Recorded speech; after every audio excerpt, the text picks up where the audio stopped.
సంవత్సరాల తరబడి ఎన్ని మందులు వాడినా మీ మోకాల నొప్పులు తగ్గట్లేదా? ప్రాణ పెయిన్ క్లినిక్ లో అత్యాధునిక చికిత్స. నమస్తే రమగారు. నమస్తే జయ. రమగారు, మీరు చెప్పే చాలా స్టోరీస్లో విచిత్రమైన పక్షులు, అవి వింత వింతగా బిహేవ్ చేయటం, దానికి తోడు మనుషుల్లాగా మాట్లాడుకోవటం, పక్షుల భాష ఏంటి రమగారు? పూర్వం ఇది ఒక అరేబియన్ నైట్స్ కథ. వీటి మీద, ఈ పక్షి భాష మీద ఏమిటి ఇది కథ? అరేబియన్ నైట్స్ ఒక వ్యాపారస్తుడు ఉండేవాడు. అయితే ఆయన పడవ మీద ఎక్కడికో వ్యాపారానికి వెళ్తూ తనతో పాటు ఉన్న ఒక 9-10 సంవత్సరాల తన కొడుకుని తీసుకెళ్ళాడట. ఆయనకి ఏంటంటే పిల్లని బాగా చదివించాలని కోరిక, ఏదైనా ఒక ప్రత్యేక శాస్త్రం నేర్పాలి. భార్యకి చెప్పి తీసుకుపోయాడు పిల్లని. తీసుకెళ్ళి వెళ్ళగా ఏదో ఒక అరేబియాలో ఒక ఊరు వెళ్ళారు, ఒక చోటకి వెళ్ళారు, ఓ దేశం, సముద్రాలు దాటి వెళ్ళారు. వెళ్తే ఏమైంది, ఆ ఊళ్ళో ఏమైనా విద్యలు అవి ఉన్నాయా, వింతలు విడుదలని నాన్న కొడుకు కలిసి తిరుగుతున్నారు. తిరుగుతుంటే ఒక పాఠశాల లాంటిది కనపడింది. అందులో ఒక పక్షుల తాలూకు శబ్దాలు చేస్తూ ఒక సౌండ్ వినపడింది. మనుషులు ఎవరు చిప్ చిప్ చిప్ చిక్ ట్రిక్ ట్రిక్ అంటున్నారు. ఆ ట్రిక్కి మీనింగ్ ఏమిటి, చిప్కి మీనింగ్ ఏమిటి చెప్తున్నారనమాట. ఇదేదో విచిత్రంగా ఉంది, ఏమిటో చూద్దామని ఆ నాన్న కొడుకు ఆ లోపలికి వెళ్ళారు. అక్కడ ఒక ముసలి ఫకీర్ ఒక ఆయన ఉన్నారు. ఆయన ఏంటంటే పక్షుల భాష పిల్లలకి, విద్యార్థులకి నేర్పిస్తున్నాడు. పక్షి భాష. పక్షి ఎడమవైపుకు పరిగెడితే ఏమవుతుంది, కుడివైపుకు పరిగెడితే ఏమవుతుంది, ఏమిటి దాని ఉద్దేశం, అది చెప్పదలుచుకుంటుంది, ఏం చెప్తుంది అనేది చక్కగా శాస్త్రం ప్రకారం నేర్పిస్తున్నాడు. ఈయనకి చాలా సంతోషం వచ్చింది. అబ్బో ఎంత బాగుంది, మన పిల్లాడు కూడా నేర్పించాలని. అయ్యా, నేను ఫలానా దేశం వాడినండి, వ్యాపారానికి వచ్చాను, ఇదిగో మా పిల్లాడు, వీడు చాలా బుద్ధిమంతుడు, చదువుకోవాలనుకుంటున్నాడు, నాకు కూడా చదివించాలనుంది, మీకు బోల్డ్ ధనం ఇస్తా, నా దగ్గర చాలా డబ్బు ఉంది, మా పిల్లాడికి పక్షి శాస్త్రం, పక్షి భాష నేర్పించండి అన్నాడు. సరే, ఆయన ఒప్పుకున్నాడు. 6 ఇంతంత బ్యాగులతోటి ధనపు సంచులు తెచ్చిపెట్టాడు. పెద్ద పెద్ద బ్యాగులు తెచ్చిపెట్టాడు ఆయన వ్యాపారస్తుడు. తెచ్చిపెట్టి పిల్లాడిని ఆయనకు అప్పచెప్పాడు. పిల్లాడు చక్కగా బుద్ధిమంతుడు, ఉంచుకున్నారు. ఇతను కాస్త వెళ్ళిపోయాడు. నేను మళ్ళీ తిరిగి మా ఊరు వెళ్ళేటప్పుడు తీసుకెళ్తానండి, అప్పటిదాకా మీ దగ్గరే ఉంచుకోండి, మా పిల్లాడి బాధ్యత మీదేనన్నాడు. ఇంకేముంది, పాఠశాలలో ఉండిపోయాడు. వాడు అక్కడే తింటూ, అక్కడే తిరుగుతూ, అక్కడే చదువు నేర్చుకున్నాడు అనమాట. ఈ వెళ్ళిన ఆయన ఒక 2 ఏళ్ల పాటు వ్యాపారంలో మునిగిపోయాడు. తర్వాత ఈ ఊరికి దారి మర్చిపోయాడు. అయ్యో, వ్యాపారంలో పడిపోయాడు, దారి గుర్తులేదు. సరే, ఏమైంది, ఇంకా అట్లా అట్లా కొన్నాళ్ళు తిరిగిన తర్వాత ఇంటి దారి పట్టేశాడు. పిల్లాడి మాట జ్ఞాపకం లేదు. వ్యాపారంలో అంత డబ్బు పిచ్చలో పడిపోయాడు, బాగా సంపాదించాడు. ఇంటికి వెళ్ళేసరికి భార్య అడిగింది, ఏమండి మన పిల్లాడు ఏరియన్? ఇప్పుడు ఏం చెప్తాడు, మర్చిపోయానని చెప్పకుండా, అయ్యో మన పిల్లాడు చాలా కష్టం వచ్చింది, సముద్రంలో పడిపోయాడు దారిలో అని చెప్పాడు. భార్యలా బోబ నేర్చింది. అయ్యో లేక కలిగిన పిల్లాడు, మళ్ళీ పిల్లలన్నా లేరు, ఇట్లా పోయాడే అని ఓ 6 రోజులు కంటికి మంటికి ఏకధారిగా ఏడ్చింది. తర్వాత మెల్లిగా భార్యను సముదాయించేశాడు. ఒక 2-3 ఏళ్ళు ఇక్కడే ఉన్నాడు సొంత ఊళ్ళో. అప్పట్లో వ్యాపారాలు అవి అట్లా చేసేవాడు. తర్వాత ఏమన్నాడు, ఏమే నేను మళ్ళీ వ్యాపారం చేసుకొస్తానన్నాడు. ఇంకెందుకు, పిల్లాడన్నా లేడు, ఇప్పుడు బాగా సంపాదించుకొచ్చావు, మళ్ళీ ఎందుకు అని ఆవిడ చెప్పినా ఆయన వినలా, ఒప్పుకోలేదు. కాదు నేను వెళ్తా, నాకు చాలా సరదాగా ఉంది, ఎంతో సంపాదించుకొచ్చాం, ఈసారి వెళ్తే ఇంకా సంపాదిస్తాం, సూపర్ అన్నాడు. సూపర్గా సంపాదించుకొస్తానని భార్యని ఒప్పించాడు. సరే, ఆవిడ ఏదో పని వాళ్ళని పెట్టుకుని ఇంట్లో ఉంటానంది. ఆయన మళ్ళీ బయలుదేరాడు. ఈసారి ఏమనుకున్నాడంటే, మనం మొదటిసారి దారి మర్చిపోయాం, ఫస్ట్ టైం వెళ్ళిన సరంగుని పట్టుకుంటే ఆ ఊరు వెళ్ళి ఆ పాఠశాల ఎక్కడుందో వెతుక్కుని వెళ్దామని చెప్పి కొడుకుని వెతకడానికి వెళ్ళాడు. 10 సంవత్సరాలకి 10-12 ఏళ్ళ పిల్లాడిని వదిలిపెట్టాడు. 10 సంవత్సరాలు అయింది అంటే 22 ఏళ్ళ పిల్లాడైనా ఉంటాడా, 22 ఏళ్ళ వాడు.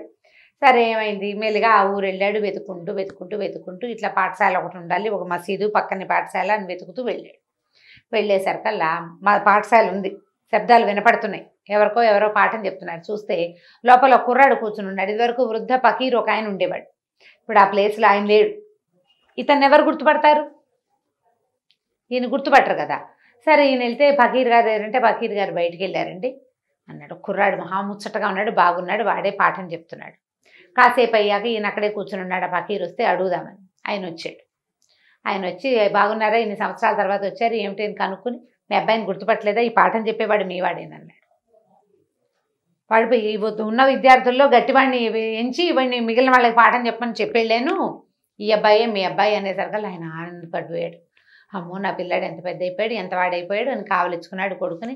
మౌలవి గారికి ఇంకో 1 డజన్ సంచులు సమర్పించి ఆయనకి, ఆ ఫకీర్కి చాలా సంతోషం అని ఆ గురువుగారికి దండం పెట్టి, పిల్లాడు కూడా 10 ఏళ్ళుగా అలవాటైపోయింది అక్కడ ఉంటాం, ఆయన వదిలేయటానికి కొంచెం దిగులు పడుతూనే వెళ్ళాడు. తండ్రి కొడుకు బయలుదేరారు. ఇప్పుడు ఇతను వచ్చేటప్పుడు అందరికీ చెప్పాడు, మా పిల్లాడిని పక్షి భాష నేర్చుకోవడానికి ఒక చోట పెట్టానని.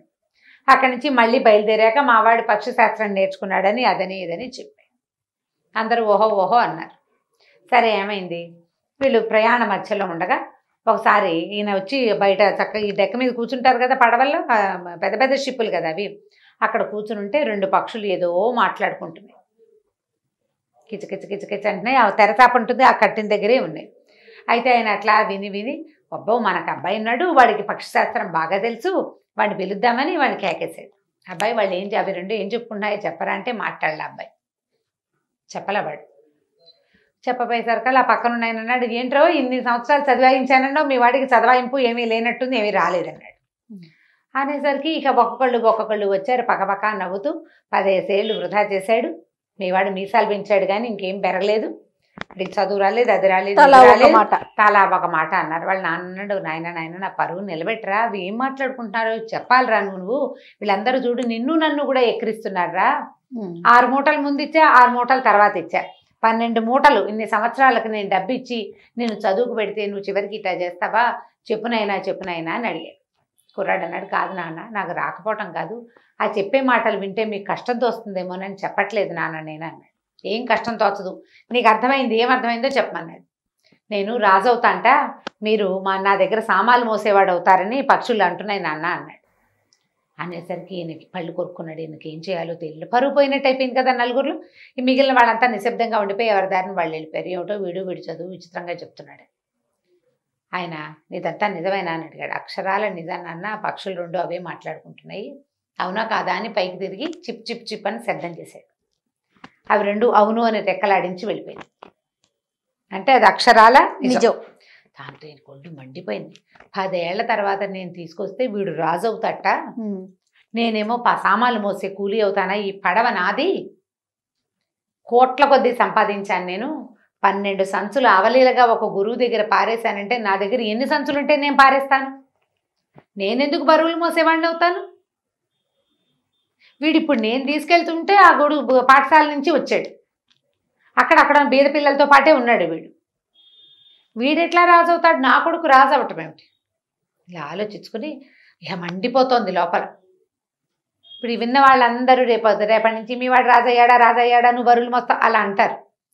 ఆ చిన్నతనాన్ని తట్టుకోలేకపోయాడు ఆయన. ఏం చేశాడంటే, కుర్రాడు మంచి నిద్రలో ఉండగా ఒక పెద్ద సామాన్ల పెట్టెలో సామాన్లన్నీ తీసేసి కుర్రాడిని అలాగా ఎత్తి అందులో పడుకోబెట్టి పెట్టెని సముద్రంలో పడేసేసాడు. పడేసి ఇంటికి వెళ్ళిపోయాడు. ఇంటికి వెళ్ళిపోయేసరికల్లా తీరా ఏమనుకున్నాడు, ఇంటికి వెళ్ళి భార్యకి పిల్లాడిని ఇచ్చారు సముద్రంలో పడిపోయాడని చెప్దాం అనుకున్నాడు. నేను ఇదివరకు మాట వరుసకు చెప్పాను, ఇంకేం చెప్పడానికి లేక ఇప్పుడు అదే నిజమైపోయిందని అనుకుంటూ పోయాడు. తీరా వెళ్తే ఇంటికి వెళ్తే ఇల్లు ఏముంది, అక్కడ మన్ను ఏమీ లేదు, ఇల్లంతా కాలిపోయింది అతనికి. ఆ భార్య ఎక్కడో శల్యావశిష్టంగా బతుకుంది, ఒళ్ళంతా కాలిపోయిన స్థితిలో. ఇల్లు మొత్తం తగలబడిపోయింది. అతను ఎప్పటి నుంచో దాచిపెట్టుకున్న ఎంతంతో డబ్బు, తాతల నాటి సమస్తమైన డబ్బు అన్నీ, చిన్న దూది పరుపు కూడా మిగలకుండా మొత్తం పరశురామ ప్రీతి అయిపోయింది, కాలిపోయింది. సరే ఆవిడ ఎక్కడో ఎవరింట్లో తలదాచుకుంటుందని అక్కడికి వెళ్తే అసలు గుర్తుపట్టేలాగా కూడా లేదుట, మాసిపోయి ఆవిడ. ఇది కాలిపోయింది. మరి అయ్యో ఏమిటో ఇలా అయిపోయామంటే ఆవిడ వల్ల ఏడ్చింది. అని అబ్బాయి లేడంటే అబ్బాయి లేడు, సుబ్బాయి లేడు. ఇక ఇద్దరు కలిసి అలా ఉన్నారు. ఈ లోపల ఏమైంది, ఈ ఇంటి దగ్గర ఈ వస్తువులన్నీ పోయినాయా. ఇప్పుడు అతను కొత్తగా తెచ్చిన డబ్బు, ఎంతో డబ్బు అతను తేలేదు ఈసారి ప్రయాణంలో. ఎందుకంటే కొంత డబ్బేమో అక్కడ ఇచ్చేసాడు, కొంత డబ్బు ఇచ్చేసాడు. ఇక్కడ ఏం పెద్ద వ్యవహారం, ఇక్కడున్న అప్పులు పాతవి ఏవో వ్యవహారాలన్నీ తీర్చుకోవాలా, వాళ్ళవి వీళ్ళవి కొన్ని సామాన్లు వీళ్ళ దగ్గర ఉన్నవి, కొంతమందివి సామాన్లు తన దగ్గర పెట్టుకుని కొంతమందికి అప్పులు ఇచ్చాడు. సామాన్లు పోయినాయి, బయట నుంచి డబ్బేమీ రాదు ఇంకా. దాంతో ఇతను క్రమంగా ఇతని ఆస్తి దిగనాసి వెళ్ళిపోయింది. రెండోది ఏమిటంటే, కొడుకుని తనే చేతులతో చంపేశానన్న భావన అతన్ని కుంగదీసేసింది. పిల్లాడినైనా తెచ్చుకుని ఉంటే ఈ సమయంలో ఆసరాగా ఉండేది కదా, పొరపాటు చేశానని అనిపించేసింది. ఇక డల్గా అయిపోయాడు. ఇంతలో అక్కడ ఏమైంది, సముద్రంలో పడేశాడా. ఆ పెట్టె తేలుకుంటూ పోయి ఒక పల్లెటూరు చేరింది. సముద్రం అంచు వెంబడి అలా వెళ్తాయి కదా పెట్టెలు, పాత సామాన్లు అవి అలా తేలుతుంటాయి, బాటిల్స్ అవి తేలుతాయి సముద్రంలో. ఈ తేలి అది ఒక పల్లెటూరు చేరింది. ఆ పల్లెటూరులో ఒక చేపలు పట్టే జాలరాయిని చూసి ఇది ఏదో పెట్టె బాగుందని పెట్టె చూస్తే చాలా గట్టిగా దిట్టంగా ఉంది. లాక్కొచ్చాడు బయటికి, మోసుకెళ్ళాడు ఇంటికి. బరువుగా ఉంది, ఈడ్చుకుంటూ పోయాడు. ఈడ్చుకుని వెళ్ళిన తర్వాత ఏమైంది, భార్య తను కలిసి ఆ పెట్టె పగలగొట్టారు. లోపల చక్కటి బట్టలు వేసుకుని అందమైన పిల్లాడు పడుకుని ఉన్నాడు. వాళ్ళకి పిల్లలు లేరు. వాళ్ళు కాస్త తెల్లబోయారు. నాయన ఎక్కడ పాడబోయి, నువ్వు ఏమిటో నాయన అని పైకి లేవదీశారు. అయ్యో ఎంత కష్టం వచ్చింది నీకు అని దగ్గర కూర్చోబెట్టుకుని వాడికి అన్నం సున్నం పెట్టి కాస్త చక్కగా దగ్గర కూర్చొని చూసుకున్నారు. బాగా చూసుకుంటే ఇతను ఏమన్నాడు, మీరు ఇక నన్ను పెంచుకోండి, మీరు నాకు పెంపుడు తల్లిదండ్రులుగా ఉండండి అని అడిగాడు. ఆ పెట్టెని పగలేసి ముక్కలు చేసేసి, పెద్ద పెట్టె కదా, చేసి చక్కగా వంట చేసుకున్నారు వాళ్ళు. అక్కడి నుంచి ఇతను ఏం చేశాడంటే మంచి బట్టలు కట్టుకుని ఉన్నాడు కదా, చాలా ఖరీదైనవి, దానికి ఉన్న గుండీలు కూడా వజ్రాలేట. బాబా మెడకేమో ముత్యాలతో పనితనం చేస్తుంది, వర్క్ చేస్తుంది అనమాట, ముత్యాల వర్క్. అవి చొక్కా బుడదీసి ఇది ఎక్కడైనా శుభ్రంగా అమ్మి డబ్బులు పెట్టుకురా నాన్న, మన ఇద్దరు మనం హాయిగా ఉందామని చెప్పి, నేను ఇంకా పేద బతుకైపోయింది నాది, నేను ఇంకా ధనవంతుడి కుమారుని కాను, ఒక పేద జాలరివాడి కుమారుణ్ణి, కాబట్టి బట్టలు అమ్మేసి నేను కూడా మీతో పాటు పేద బట్టలే కట్టుకుంటాను, ఏదో లాల్చి పైసమా వేసుకుని ఆ బట్టలు తీసి ఇచ్చేసాడు. ఆ బట్టలు అమ్మేశారు.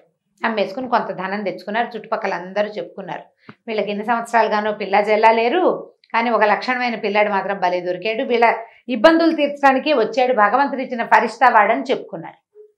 ఆ ఊళ్ళో అందరికీ తెలిసింది. అయితే ఆ ఊర్లో ఆ రాజుగారికి ఒక విచిత్రమైన సమస్య వచ్చింది. ఏంటంటే ఈయన సభ తీరుస్తాడట రోజు. ఒక 3 పక్షులు వస్తాయిట ఎక్కడి నుంచో వచ్చి, ఆ 3 పక్షులు ఏదేదో అరుస్తాయి పైన, ఎంతసేపో అరిచి చివరికి రాజుగారికి బట్టతలు ఉందట బ్రహ్మాండంగా, మామూలుగా లేదు, బ్రహ్మాండంగా ఉంది. ఆ బట్టతల మీద ఏమైనా తెచ్చి పడేసిపోతున్నాయి, రెట్టేస్తాయి, లేకపోతే దుమ్ము రాలుస్తాయి, ఏ గడ్డి పరకలో తెచ్చి అక్కడ బారేస్తాయి. ప్రతిరోజు ఆ కిచ గోలలో సభాసదులు ఏం చెప్తున్నారో ఆయనకు వినపడేది కాదు, అవి వెళ్ళేవి కాదు అవతలకి. ఇలాంటివి వస్తుంటాయి అప్పుడప్పుడు. ఈ రాజుగారికి విసుగు పుట్టిపోయింది. వాళ్ళని వెళ్ళి అడిగాడు, అసలు ఈ పక్షులు ఎందుకు వస్తాయి, అదేమో ఓపెన్ టాప్, ఎందుకు వస్తున్నాయి, పోనీ అవి ఏమిటో కిచకిచమంటాయి, ఏం చెప్తున్నాయి, ఈ రోజు నా నెత్తి మీద ఏదో ఒకటి ఎందుకు పడేస్తాయి అంటే, ఇక గడిచిందే ఇన్ని రోజులు గడిచినా రాజుకి ఈ సమస్య తీరలే. ఆయన ప్రధానమంత్రిని కేకేసి ఏం చెప్పాడంటే, వారం తిరిగే లోపల ఈ సమస్యకి సమాధానం చెప్తావా, తలకాయ ఎగరేయమన్నావా అనేది, లేదా ఎవడైతే ఈ సమాధానం చెప్తాడో దీనికి వాడికి అర్ధరాజ్యం రాసిస్తాను అని చెప్పేసరికి ఈ ప్రధాని ఇప్పుడు తన మెడబోతుంది, లేదా అర్ధరాజ్యం ఇవ్వాలి, ఏం చేయాలి అని ఆలోచిస్తూ ఉండగా ఆ చుట్టాలు ఆయన ఎవరో వచ్చి, మన ఈ నదీ తీరంలో ఒకళ్ళు ఉన్నారు కదా ఆ బెస్తవాళ్ళు, వాళ్ళకు ఒక పిల్లాడు దొరికాడు, ఇట్లా 20 ఏళ్ళ వాడు భలే తెలివైన వాడు, చాలా బాగా మాట్లాడతాట అంటే, ఏమిటో అది చూద్దాం, సముద్రంలో కొట్టుకొచ్చిన పిల్లాడు ఎవరో చూద్దాము, వాడెవడో ఫరిస్తా అని చెప్పుకుంటున్నారని ఈయన పోయి అక్కడికి వెళ్ళాడు ప్రధానమంత్రి. వెళ్ళేసరికల్లా వీళ్ళు మాట్లాడుకున్నారు, ఎక్కడి నుంచి వచ్చావు, అక్కడి నుంచి వచ్చావు, నువ్వు అది ఇది అని అడిగితే పక్షిశాస్త్రం తెలుసని తెలుసుకున్నాడు. అయితే మా రాజుగారికి ఒక పెద్ద సమస్య ఉంది నాయనా, వారం రోజుల్లో నా తల ఉండేలాగా లేదు అన్నాడు. ఈ కుర్రాడికి తెలుసు, ఆయన నడిచొస్తుంటే ఆయన పైనుంచి వస్తున్నటువంటి కాకి కేకలు పెట్టిందనమాట, వారం రోజుల్లో ఈయన తల పోతుందని ఈ కుర్రాడికి తెలియజేసింది. మీకు తల లేనట్టుందే అన్నట్ట వీడు. అనేసరికి నీకు ఎట్లా తెలిసింది ఏంటంటే, నాకు పక్షి భాష తెలుసు అని చెప్పేసరికి అలా సరే ఆయన ఏమన్నాడు, ఇట్లా రాజుగారికి సమస్య ఉంది, అర్ధరాజ్యం రాస్తారు, నువ్వు ఏదైనా ప్రయత్నం చేయమన్నాడు. అయితే సరే ఒప్పుకున్నాడు. కుర్రాడు మర్నాడు వచ్చేసరికల్లా రాజు, ఇంతమంది ఉన్న వాళ్ళు ఎవరికి తెలియదు, ఈ కుర్రాడు ఎవడో ఎక్కడి నుంచి వచ్చిన వాడికి ఏం తెలుస్తుంది అని భావించాడు. సరే సమాధానం సరిగ్గా రాకపోతే తలకాయ నరికేస్తామన్నాడు. రెడీగా ఉన్నాడు కుర్రాడు, వాడికి తెలుసు. సరే సభ తీర్చారు, పక్షులు వచ్చినాయి. పైకి విని అంతా విన్నాడు కుర్రాడు.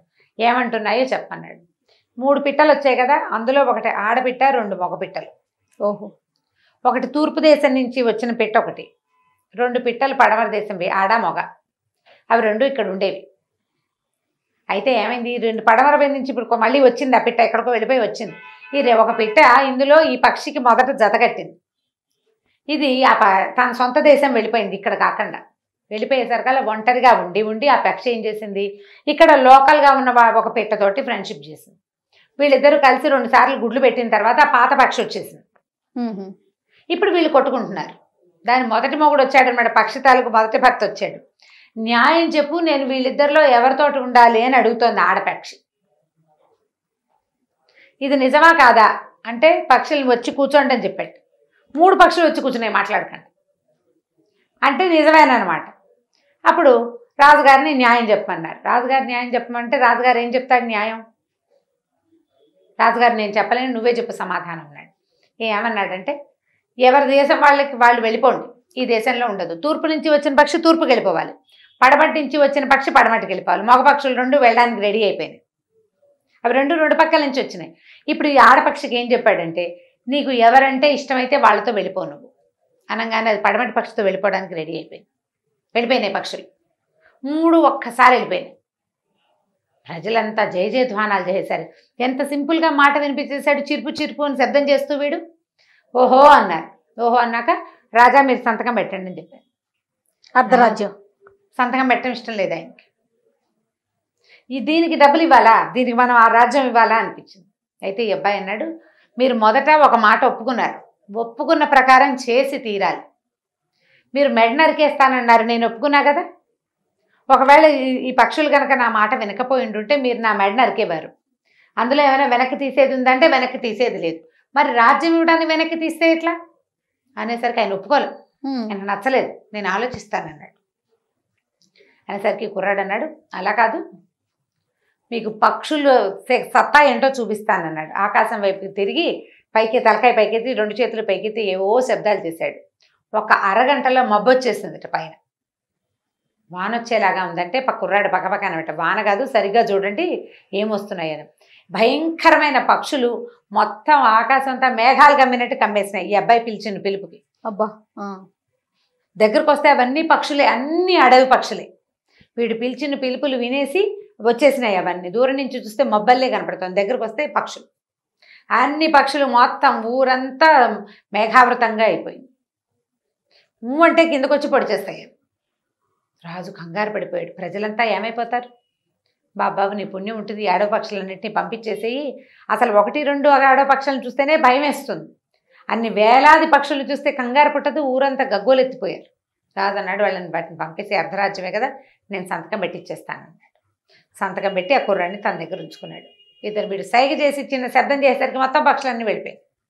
రాజుకు నిజానికి పిల్లలు లేరు, ఊరికే దారైపోయేవాడికి ఎందుకు ఇవ్వాలనిపించింది ఆయనకి అంతే. తర్వాత క్రమంగా రాజు ఈ కుర్రాడు ఒకే చోట ఉండటంతో ఈ కుర్రాడు ఏం చేశాడంటే, తను పెంచుకున్నారుగా బెస్తవాళ్ళు, జాలరి అమ్మ నాన్న వాళ్ళని కూడా తెచ్చుకుని చక్కగా మంచి బట్టలు కట్టించి తనతోటే ఉంచుకున్నాడు.